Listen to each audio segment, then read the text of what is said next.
this routine is the routine that I developed on my own, specifically catered to Uchimata. This is what helped me not have to rely on crappy instructors, inconsistent dojo time, people not willing to work with me, and complaining about, not wanting to take falls, and just being, like, quite frankly, terrible ukes that don't know how to take falls properly and, like, help you facilitate the process of learning to throw.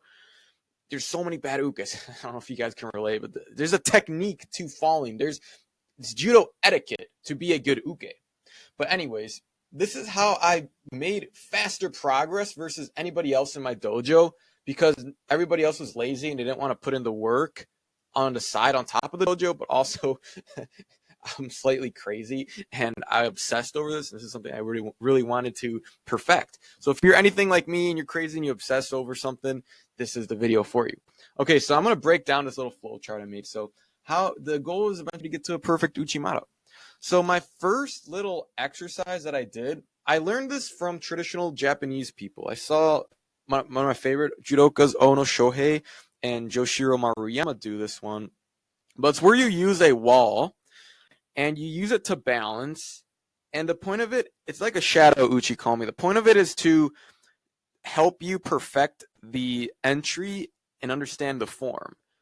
So you just enter with your right foot, and I like to replace my right foot with my left because it's the most realistic entry for Uchimata I've noticed in a real fighting scenario. So that's anything. My number one tip for when you're trying to drill a throw to actually use a Randori is do the drill exactly how you would do it in a fight.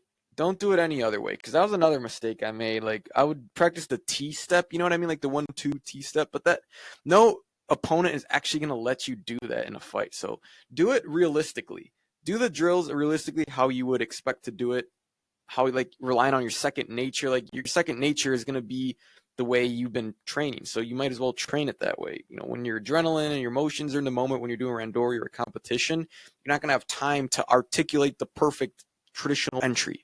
But anyways, this drill helped me with my flexibility, my speed, and my footwork, and really understand the movement. So I would do like 3 sets of 10. I would do the other side too. Do your weak side, because you never really know when it will come in handy. And then the second one here is practicing Uchimata Uchikomis with a band. So you could do them 2 ways. Just like the half entry when you lift and you go 1-2, you just enter with your feet. And the second is you can do the full rep where you enter with Uchimata and actually raise your leg up to the sky. And this is good because it's going to train those fast twitch muscle fibers, the explosiveness, so you can to just develop that bend, the twerk and the rotation and the explosiveness of it. So I would do hundreds of reps of that.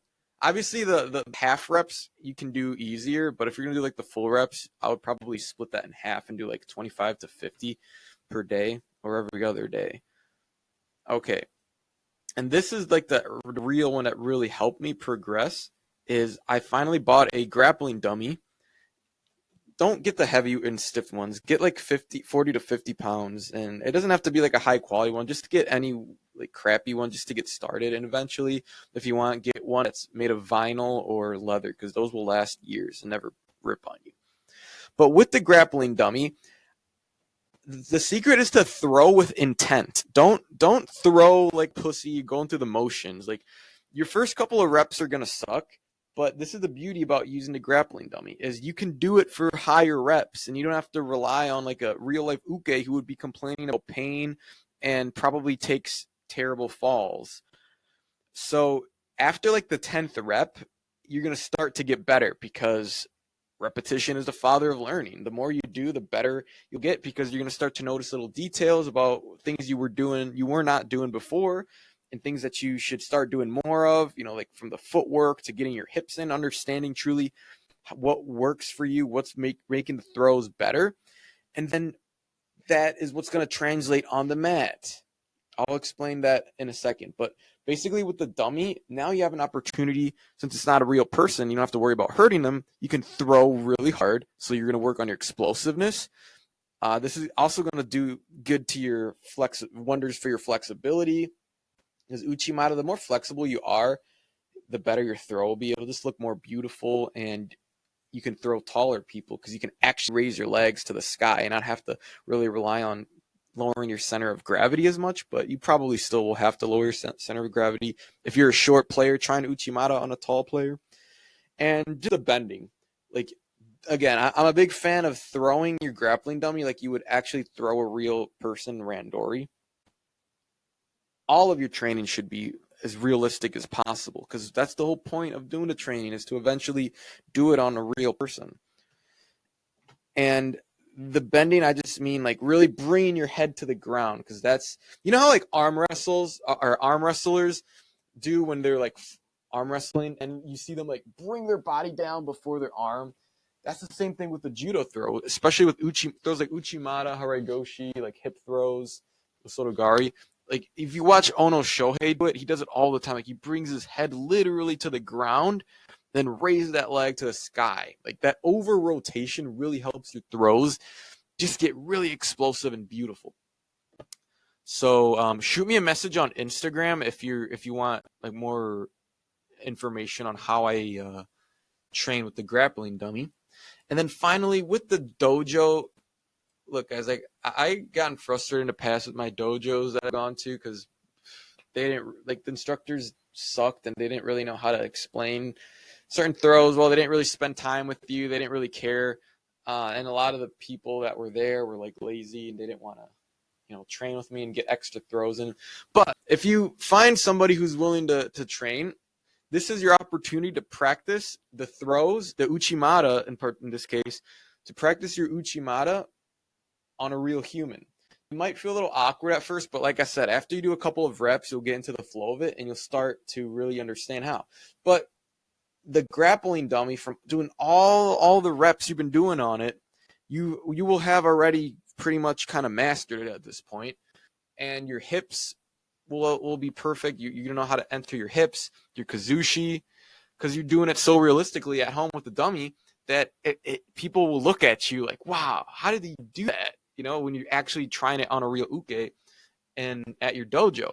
So my general rule of thumb is never let your grappling dummy throws exceed your real life uke throws. There's a problem if that occurs. Okay? Because the whole point of using a dummy is to have a perfect uchimata with a real person, to throw a real person great. There's a problem if you throw your dummy better than a real person. It should be the opposite. So never let your dummy throws technique get better than how you do it with a real person. And then when you're at the dojo, if you want to even drill more, I always recommend staying after to at least drill like 2 to 3 sets of like 5 to 10 uchimatas, and that's it. So you can at least get that, understanding of how to throw a real person, getting that muscle memory down, instead of, because all you're doing with most of your time is throwing a grappling dummy. You need some experience throwing a real human. And then finally with Randori, this is your opportunity to put into play in a real life scenario when an uke would not allow you to enter for uchimata as easily. This is where you work on your setups, your combinations, and learn openings. So in my head, I always count to like 5 or 6 seconds, and that's when I always attack with uchimata, even if I'm tired, because this is how you develop that second nature, that killer instinct, if you will. And you're going to suck, you're going to fail a lot of the times, but the more you do it, the higher your success rate will be of doing uchimata. And then you'll feel way more confident, like more accomplished when you start landing uchimatas, man, from thanks to all the training you've been doing at home with the dummy, and actually making it a reality when you're in the dojo doing Randori. You're going to feel accomplished. You're not going to feel frustrated anymore. Driving back from the dojo, you're like, wow, I actually did really good today in practice. But guys, be patient, okay? Rome wasn't built in a day. View your judo as like a marathon, not a race. But trust me, when you get a grappling dummy and you actually start practicing and throwing it into really high rep ranges, like up to 50 to 100 reps in a day, you will really skyrocket and speed up, accelerate the rate at which you master uchimata compared to anybody else, because nobody else is doing this, because they're not crazy like us. But don't get frustrated. Okay, it's all in the mind. If you let your frustration get to you, you're gonna get discouraged. You're not gonna want to train. So forget it. Just tell yourself, okay, this is a new method. I'm not gonna do it perfectly in the beginning, but that's what practice is for. Remember the quote: "Repetition is the father of learning." All right, guys. If perfecting your Uchimata or a certain throw that you're working on, I'm a big fan of only picking 2 to 3 throws and just forget about everything else. Perfect 2 to 3 throws as your main throws that you're mainly going to be doing in Randori and when you're fighting. And that's what you're going to be doing under grappling dummy with your Uchi komis and every other exercise you do to perfect it. So if you're just still overwhelmed by all the information, you have decision fatigue, you got like that ADHD, you don't know which one to do, you keep changing plans and changing exercises, you can't like commit to one and you don't know which is the best one. I have a one-on-one mentorship, basically where I get my clients on a one-on-one basis with me and I create a customized program with their favorite throw that they want to practice, and I give them everything that they need, everything that's worked for me and my past clients that's really helped them skyrocket their technique at home and not have to rely on the dojo, have everything basically laid out for them where they don't have to think. Okay, that decision fatigue is gone. I customize a plan based on their judo goals, what they want from strength training, from a routine at home, flexibility, nutrition, everything that they need to be a top athlete. Kind of what got me to where I'm at now from kind of the position you're in. You know, you're frustrated, your throws are sucking, you're getting thrown yourself in Randori. But don't work with me. Don't apply. Don't like message me on Instagram if you're one to get discouraged really quickly and this isn't something you're serious and something that you're not already investing in. If you don't already have a grappling dummy, like what are you doing? Like if you're not already taking my advice, like what don't message me because you're probably either new, you don't know me that well, or two, this isn't something you're serious about. Well, if that's the case and you still want something like a personalized plan, go ahead and shoot me a message on Instagram.